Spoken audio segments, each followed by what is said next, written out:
नमस्कार, मैं हूं अंकुर और आप देख रहे हैं सत्यहिंदी.com। आइए एक नजर डालते हैं अब तक की सुर्खियों पर। महाराष्ट्र की बीजेपी एकनाथ शिंदे सरकार ने विपक्षी दलों के 25 नेताओं की सुरक्षा हटा दी है। इन नेताओं में कांग्रेस, एनसीपी और शिवसेना के उद्धव ठाकरे गुट के नेता शामिल हैं। जिन नेताओं की सुरक्षा हटाई गई है उनमें अनिल देशमुख, छगन भुजबल, बालासाहेब थोराट, नितिन राउत, नाना पटोले, जयंत पाटिल, संजय राउत, विजय वडेट्टीवार, संजय मुंडे, नवाब मलिक, नरहरि झिरवल, सुनील केदार, असलम शेख, अनिल परब और अन्य के नाम शामिल हैं।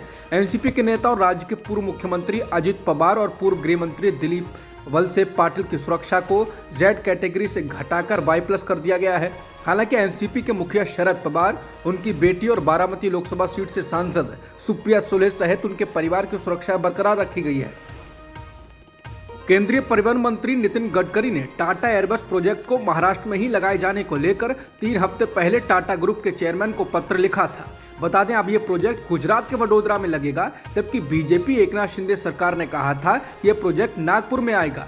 इस प्रोजेक्ट के महाराष्ट्र निकलकर गुजरात जाने पर एनसीपी और शिवसेना का उद्धव ठाकरे गुट बीजेपी एकनाथ शिंदे सरकार पर जमकर हमलावर है, क्योंकि बीते कुछ ही महीनों में यह चौथा बड़ा प्रोजेक्ट है जो महाराष्ट्र से गुजरात चला गया है। बहरहाल, नितिन गडकरी ने 7 अक्टूबर को टाटा ग्रुप के चेयरमैन को लिखे पत्र में कहा था कि महाराष्ट्र सरकार ने नागपुर में multi modal international hub airport यानी मेहान में एक स्पेशल इकोनॉमिक जोन बनाया है। उन्होंने पत्र में लिखा था कि मेहान के पास स्पेशल इकोनॉमिक जोन और नॉन स्पेशल इकोनॉमिक जोन के लिए अच्छी खासी जमीन है और मेहान और नागपुर में टाटा ग्रुप को अपने व्यवसाय का विस्तार करने के लिए जरूरी इंफ्रास्ट्रक्चर भी है। वहीं पिछले महीने ही एकनाथ शिंदे के समर्थक विधायक और उद्योग मंत्री उदय सामंत ने कहा था कि टाटा एयरबस एयरक्राफ्ट का प्रोजेक्ट नागपुर के नजदीक विदर्भ में लगेगा, लेकिन गडकरी के पत्र लिखे जाने के बाद भी बीते गुरुवार को रक्षा सचिव अजय कुमार ने बताया था कि टाटा एयरबस का ये प्रोजेक्ट अब गुजरात के वडोदरा में लगेगा।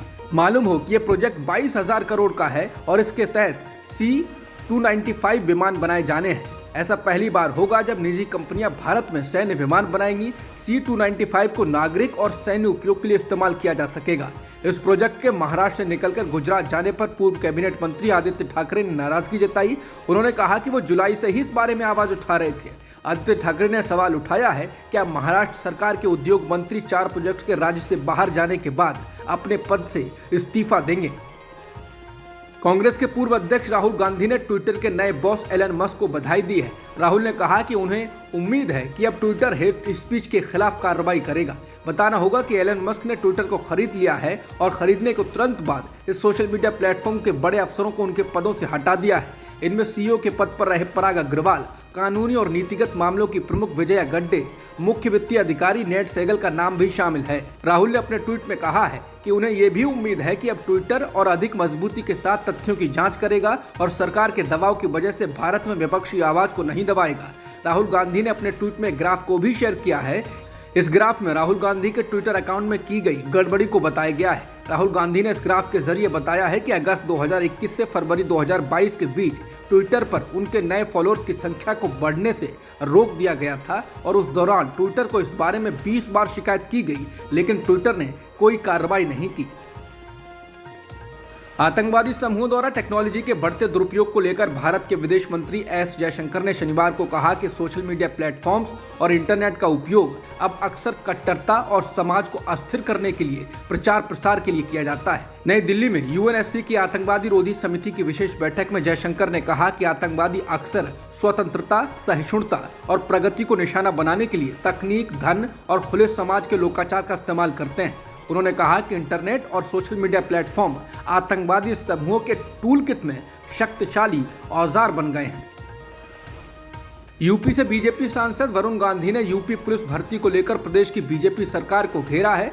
वरुण गांधी ने ट्वीट कर कहा कि 4 साल से यूपी पुलिस की भर्ती का इंतजार कर रहे लाखों छात्र ओवर एज हो चुके हैं।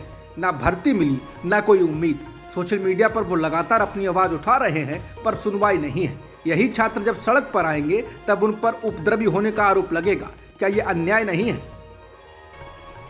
केंद्रीय मंत्री और बीजेपी नेता अनुराग ठाकुर ने मुख्यमंत्री अरविंद केजरीवाल की नोटों पर लक्ष्मी गणेश की फोटो छापने की मांग को प्रोपेगेंडा बताया। अनुराग ठाकुर ने आज एक प्रेस कॉन्फ्रेंस के दौरान कहा कि जिन्होंने राम मंदिर का विरोध किया, हिंदू देवी देवताओं का अपमान किया, उन मंत्री को बर्खास्त करना पड़ा। अरविंद केजरीवाल अराजकता का प्रतीक बन गए हैं। उन्होंने अब एक नए उन्होंने अब एक नया प्रोपेगेंडा शुरू कर दिया है ताकि उनके भ्रष्टाचार पर चर्चा ना हो।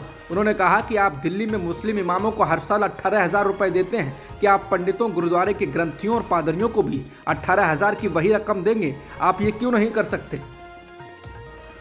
गुजरात चुनाव में भी आम आदमी पार्टी प्रमुख अरविंद केजरीवाल ने पंजाब की तरह ही दांव खेला है। केजरीवाल ने गुजरात चुनाव के लिए आम आदमी पार्टी का अपना मुख्यमंत्री चुने अभियान शुरू किया है। इस दौरान सीएम केजरीवाल ने लोगों से कहा कि गुजरात का अगला सीएम कौन होना चाहिए, इस पर अपनी राय दीजिए। इससे साफ हो गया कि आम आदमी पार्टी स्थानीय चेहरे पर ही चुनाव लड़ने जा रही है।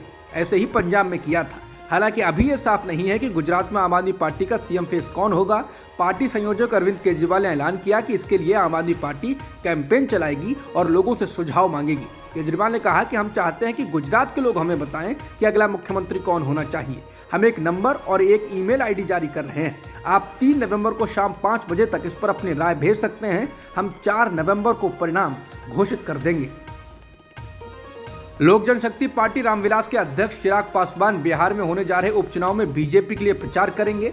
बिहार के बीजेपी अध्यक्ष संजय जायसवाल ने कहा कि गठबंधन में रहते हुए हमारे साथ चुनाव लड़ने वाले और राष्ट्रपति चुनाव में समर्थन देने वाले सभी दलों को हम एनडीए के सहयोगी के रूप में मानते हैं। चिराग पासवान इस दायरे में फिट बैठते हैं और वो 31 अक्टूबर और 1 नवंबर को प्रचार करेंगे। बताते हैं, विधानसभा चुनाव के दौरान चिराग पासवान अपने आप को मोदी का हनुमान बताते रहे और नीतीश कुमार को हराना अपना लक्ष्य बताते रहे। हालांकि मोदी सरकार की कैबिनेट में जगह उनके चाचा पशुपति पारस को दी गई थी, जिन्होंने लोक जनशक्ति पार्टी को तोड़ दिया था। मालूम हो कि बिहार विधानसभा की गोपालगंज और मोकामा सीट पर 3 नवंबर को उपचुनाव होने हैं। इस उपचुनाव में एनडीए की ओर से बीजेपी ने उम्मीदवार उतारा है और महागठबंधन की ओर से राजद ने इन दोनों सीटों पर अपने उम्मीदवार दिए हैं। पाकिस्तान में जल्द चुनाव कराने और शहबाज शरीफ सरकार के खिलाफ लंबा मार्च निकाल रहे पीटीआई प्रमुख इमरान खान ने कहा है कि पीटीआई के लंबे मार्च को कोई नहीं रोक सकता है। उन्होंने कहा कि उनके समर्थकों को उनके इस्लामाबाद पहुंचने पर उनके अगले फैसले का इंतजार करना चाहिए।